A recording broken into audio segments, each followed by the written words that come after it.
안녕하세요 여러분, 민갱입니다. 다들 추운 날씨 속에서 연말 그리고 겨울 잘 보내고 계신가요? 저는 소설 읽을 때마다 계절에 맞춰서 그 계절감이 느껴지는 소설 읽는 것을 좋아하는데요.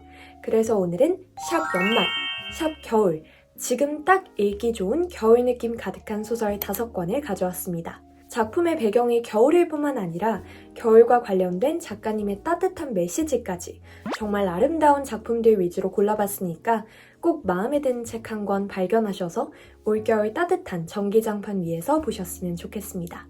그럼 시작해볼게요. 첫 번째 책은 김금희 작가님의 크리스마스 타일입니다. 제목부터 표지까지 오늘 영상은 이 책을 위해 만들었다고 해도 무방할 정도로 오늘의 책 추천 주제와 너무너무 잘 어울리는 책이죠. 여러분, 매년 크리스마스, 연말이 다가오면 꼭 봐야 하는 훈훈한 연말 영화 뭐가 떠오르시나요?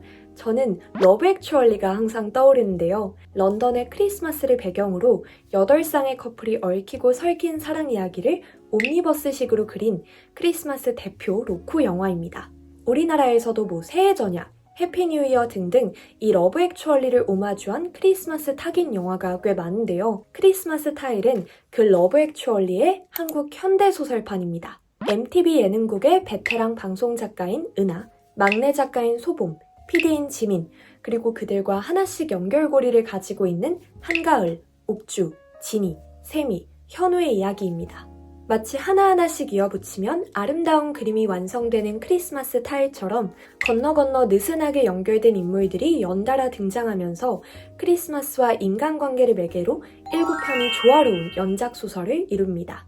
또 연작소설의 매력이 어떤 단편에서는 조연으로 등장하거나 짧은 언급 정도에 지나갔던 인물이 다른 단편에서는 주인공으로 등장해서 또 자신만의 시점으로 이야기를 이끌어간다는 거예요. 단편들을 읽어갈수록 아는 사람이 등장한 기분이라 반갑기도 하고 또 주변 인물들 모두가 각자의 이야기 속에서는 주연이 된다는 점에서 일회성으로 소모되는 캐릭터 없이 모두에게 조명이 비춰져서 좋았습니다. 사실 아기자기하고 사랑스러운 분위기의 책 표지와 다르게 각 단편이 묘사하고 있는 크리스마스의 풍경은 사뭇 무거워요. 애써 외면하고 눈 속에 파묻어두었던 불편한 마음들을 크리스마스 특유의 정서에 힘입어서 열심히 끄집어낸다는 느낌을 받았습니다. 김금희 작가님은 작가의 말에서 이를 가장 작은 사람들의 크리스마스라고 표현하셨는데요. 긴긴 밤을 지나 걸어오면 12월이라는 기착지에 멈춰서게 되고 그것을 축복하듯 내리는 하늘 높은 곳의 흰눈을 만나면 비로소 아득해지기도 한다고. 그렇게 우리가 아득하게 삶을 관조해낼 때 소란스러운 소동 너머에 있는 진짜 삶을 만지게 되는 것일지 모른다고. 우리에게 겨울이, 크리스마스가 있는 이유는 바로 그렇게 무엇이, 어떤 사람이, 어떤 시간이 진짜인가를 생각해보기 위해서일 것이다. 이 구절을 읽자마자 크리스마스 연말에 대해서 이렇게 생각해 볼 수도 있구나 하면서 좀 눈이 뜨이는 기분이었어요. 전형적인 크리스마스 판타지를 충족시켜준 작품은 아니지만 저마다의 아픔과 고독을 가지고 있는 인물들이 담담하게 묵혀두었던 인간관계를 마주하고 그 속에서 나름의 삶의 가치를 발견하는 현실적인 연말 풍경을 그렸다는 점에서 좀 더 특별하게 다가왔던 책입니다. 두 번째 책은 조혜진 작가님의 겨울을 지나가다입니다. 췌장암 선고를 받은 엄마와 사별한 뒤 홀로 남겨진 딸 정연이 겨울 한 계절 동안 엄마의 죽음을 애도하며 다시 일어서는 과정을 그린 소설입니다. 이 책의 한 줄 속의 문구가 세상의 모든 엄마와 딸에게 바치는 환사인 만큼 엄마에 관한 소재가 나오면 또 저항없이 울어버리는 K 장녀들에게 아주 취약한 작품이에요. 소설은 동지, 대한, 우수, 3부로 전개되는데 밤이 연중 가장 긴 날인 동지, 가장 추운 시기인 대한, 날씨가 풀리고 초목이 싹 트는 우수에 이르기까지 겨울과 관련된 절기의 변화로 엄마를 향한 정연의 심리를 내밀하게 묘사했습니다. 긴 겨울로 진입해 혹독한 추위를 거치고 마침내 봄을 맞이하는 과정이 엄마의 부재를 정성껏 애도하고 그로부터 벗어나는 정연의 이야기와 잘 맞물립니다. 어떻게 보면 상실, 특히 엄마의 상실이라는 소재가 좀 흔하다고 느낄 수도 있는데 정연의 엄마를 향한 애도 방식이 무언가를 억지로 극복하려고 하는 게 아니라 부재를 그저 온 마음을 다해 껴안는 것이었다는 점이 좋았습니다. 존재의 형태가 바뀌었을 뿐 사라진 건 없었다. 나는 그렇게 생각했다. 녹은 눈과 얼음은 기화하여 구름의 일부로 소급될 것이고 구름은 다시 비로 내려 부지런히 순환하는 지구라는 거대한 기차에 도달할 터였다. 부재하면서 존재한다는 것, 부재로서 현존하는 방식이 있다는 것. 이번 겨울에 나는 그것을 배웠다. 부재하면서 존재한다는 것, 부재로서 현존하는 방식이 있다는 것을 깨닫는 정연의 모습이 소중한 존재를 갑작스럽게 상실한 우리 모두에게 위로가 되지 않을까 싶습니다. 마지막으로 이 작품을 통해서 조혜진 작가님이 그려내신 겨울의 의미가 너무 마음에 들어서 소개하고자 합니다. 겨울을 지나가다를 쓰는 동안은 겨울은 통로라는 생각을 자주 했습니다. 겨울은 춥고 때때로 우리의 마음을 황량하게 하지만 그래서 아주 차갑고 길쭉한 통로가 연상되지만 그 통로 끝은 어둡지 않으니까요. 한 가지 기억해 주시겠어요? 겨울은 누구에게나 오고 기필코 끝날 수밖에 없다는 것을요.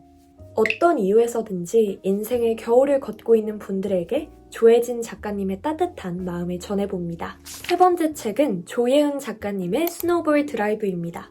겨울에 읽기 좋은 소설 추천 검색하면 또 빠지지 않고 등장하는 책인데 역시나 첫 줄부터 녹지 않는 눈이 내린 지 7년째 되는 해였다로 시작합니다.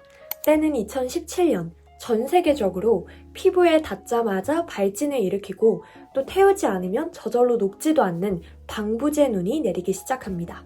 당연하게도 세상의 모든 사람들이 이 대재난 속에서 물리적으로, 정서적으로 고립되고 젊지 않거나 신체에 이상이 있는 사람들은 사회로부터 배제되며 젊은 사람들의 성장 역시 허락되지 않습니다.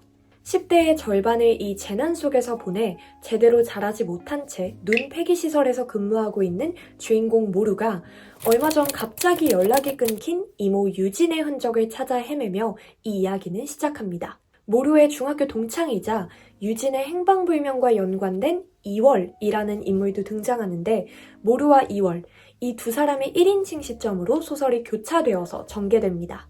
이 책이 21년도 2월에 출간되었는데 당시 전 세계적으로 큰 화두였던 유례없이 장기화되었던 팬데믹이 괜히 이 소설의 내용과 겹쳐 보였어요. 눈 아래 세상은 전부 다른 색을 띠고 있지만 눈 덮인 세상은 어디나 비슷한 결로 망해가고 있다는 것. 그걸 직접 두 눈으로 확인하니 엄마 말대로 버틸 수 있을 것 같은 기분도 들었다. 이 재난이 나만의 것이 아니라는 사실에 왠지 모를 힘이 나는 것 같았다. 팬데믹을 거치면서 느꼈던 고립감, 일상생활의 단절, 그리고 팬데믹 초기에 마스크와 백신이 빠르게 품절되는 등 약자에게 더 가혹했던 재난의 잔인함 등등이 다시 생생하게 되살아난 기분이었습니다. 또 그 어느 때보다도 이상기후 현상이 심해지고 있는 요즘이기 때문에 작품 속 하얗게 눈으로 뒤덮인 황폐화된 도시 설정이 굉장히 비현실적이라고 생각하면서도 또 마냥 멀게 느껴지지 않더라고요. 꼭 앞서 말한 팬데믹, 이상기후 현상이 아니더라도 우리가 살아간 이 세계가 끔찍하게 변해가고 있다는 것을 알리는 수많은 이상징후들, 대표적으로 전쟁이 될 수도 있고요. 종말, 아포칼립스, 디스토피아, 이쪽 계열의 소재를 별로 안 좋아하는데 그럼에도 이 소설을 끝까지 읽고 여러분들께 추천한 이유는 바로 결말 부분에 있습니다.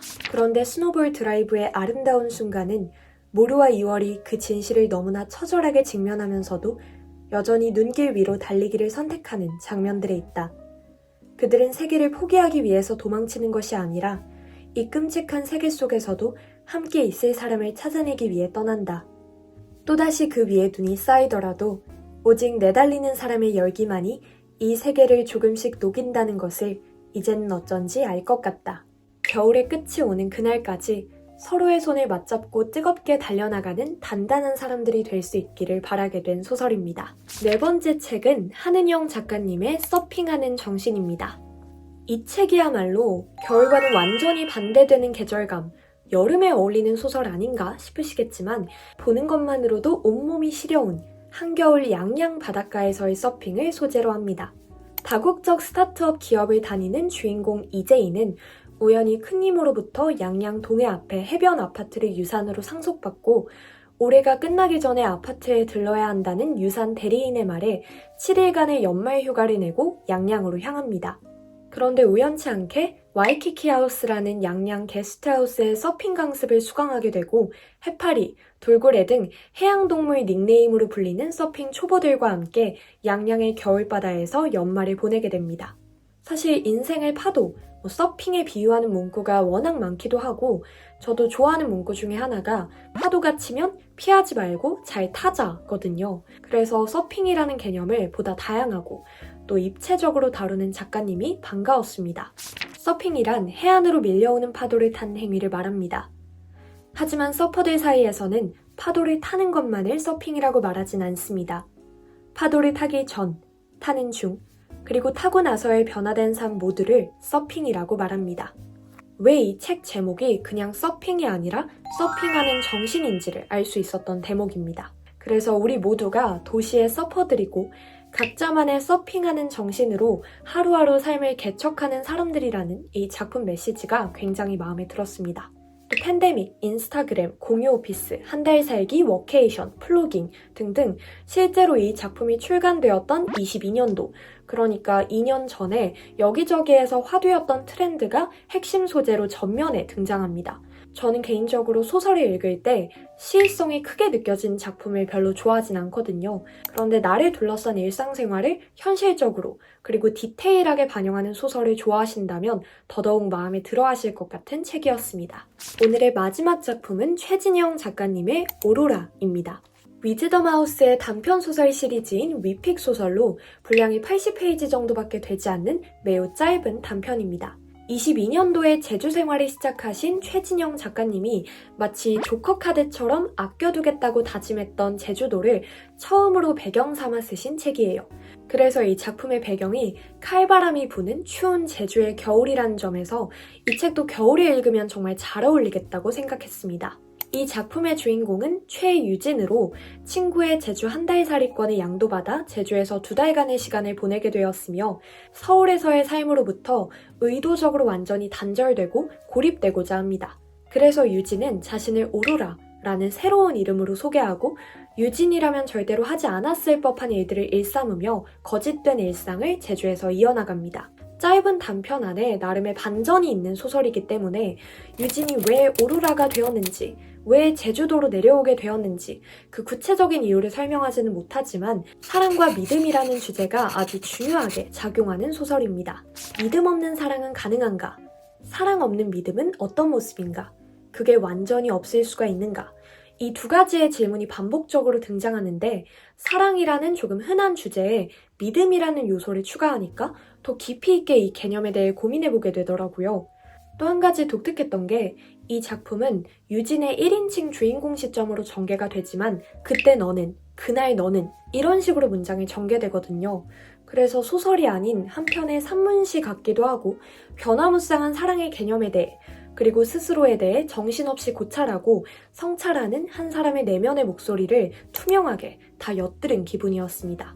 개인적으로는 그래서 근래 읽은 소설 중에 가장 어렵고 좀 추상적으로 느껴졌지만 겨울을 배경으로 진정한 사랑과 믿음의 의미에 대해 한 번쯤 생각해보게 만드는 책이었습니다. 이렇게 5권의 소설에 대한 소개를 마쳤는데요. 저는 소설을 읽을 때마다 그 본문에 있는 내용도 너무 좋지만 작가의 말 혹은 뒤에 붙어있는 추천사를 읽으면서 그 기획 의도를 알게 되는 게 너무 재미있거든요. 특히 이번에 읽었던 소설들은 그 기획 의도가 겨울이라는 계절의 의미와 맞닿아있는 경우가 많아서 작가의 말 혹은 추천사에서 그 의미를 전달을 많이 해보려고 노력했던 것 같습니다.